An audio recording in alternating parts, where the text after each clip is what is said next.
Good morning and welcome to our daily devotions. The last time we spoke about a process to manifestation, and we want to continue on that said vein. When we look at what started this manifestation in Acts chapter 2, we see that they were responding to a word that Jesus gave. He told them, listen, I want you to wait. Go and wait on me until you are endued with power.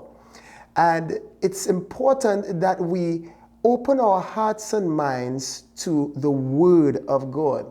We look at Luke chapter 1, and Mary's conception also started with a word. The Word of God is seed.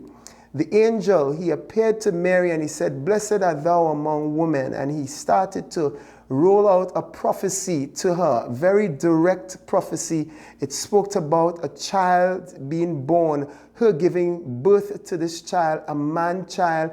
He even gave the specifics of the name. He shall be called Jesus, and all the things that he would do.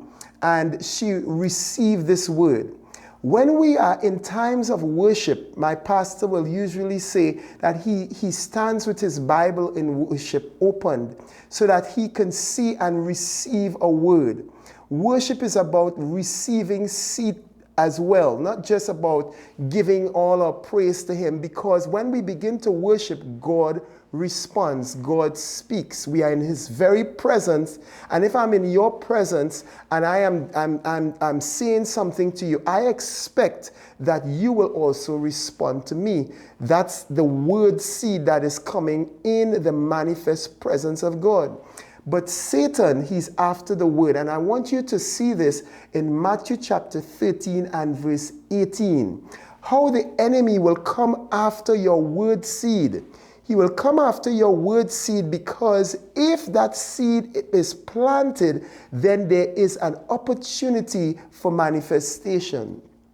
So in John, before we go to Matthew 13 and verse 18, we see that if a grain of wheat falls to the ground and dies, then there is multiplication. Then there is a manifestation, but it must first die. There must be some point between that conception and that seed being buried to a place that it's now in the right atmosphere that it can multiply, watered and nurtured and all that. But let's look at Matthew chapter 13 and verse 18. And in Matthew chapter 13 verse 18, we see, a sower going forth to sow seeds. And it goes like this. It says, "Listen then, what then mean this parable? When anyone hears the message about the kingdom and does not understand it, the evil one comes and snatches away that seed that was sown in their hearts."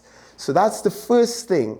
The enemy will come after your word seed, that seed that is supposed to bring forth fruit. He will come after it, and the way he will come after it is with a lack of understanding. That's why we need to not just receive the word, but ask the Lord, what does this mean to me in my situation? Internalize the word. Personalize the word, so that we would not only be hearers of the word. Now, going further, it said, "This is the seed sown along the path." Now, verse 20 says, "The seed falling on rocky ground" refers to someone who hears the word and at once receives it with joy. And this is what happens in his presence. We are happy, and we're clapping and dancing, and we receive the prophecy. But then, come 2 months later, we find that we're looking for another word. There was not any manifestation or any growth on the word that was given. We receive it with joy, but since they have no root, they last only a short time. And what does that mean? He says when trouble or persecution comes, because Pastor would say the word of God will be tried. The seed that is given, the enemy will come. He would say, you really believe that word? And your faith will be tried. So that root is talking about your faith being tried during persecution, and during trial. He said they quickly fall away. Verse 22 says, the seed falling among thorns refers to someone who hears the word, but the worries of life. So we have persecution, and now we are looking at the worries. In this day, you will have certain things that will threaten your word, the worries and the cares of life, and the deceitfulness of wealth can choke that word. You know, when we say the deceitfulness of wealth, you know, other things become priority to that word, and it makes it unfruitful. But, and we will end with this, but the seed falling on good ground or good soil refers to someone who hears the word and understands it. This is the one who produces a crop yielding 100, 60, or 30 times what was sown. And that is manifestation. Bringing something from the spirit realm or from seed realm into a physical realm that you can see it. And you can see not just what was given before, but you can see more and a multiplication of what was given. Today, I want to ask the Lord that the words that we hear, you will have your devotion, you will be in your times of worship, and you will receive a word.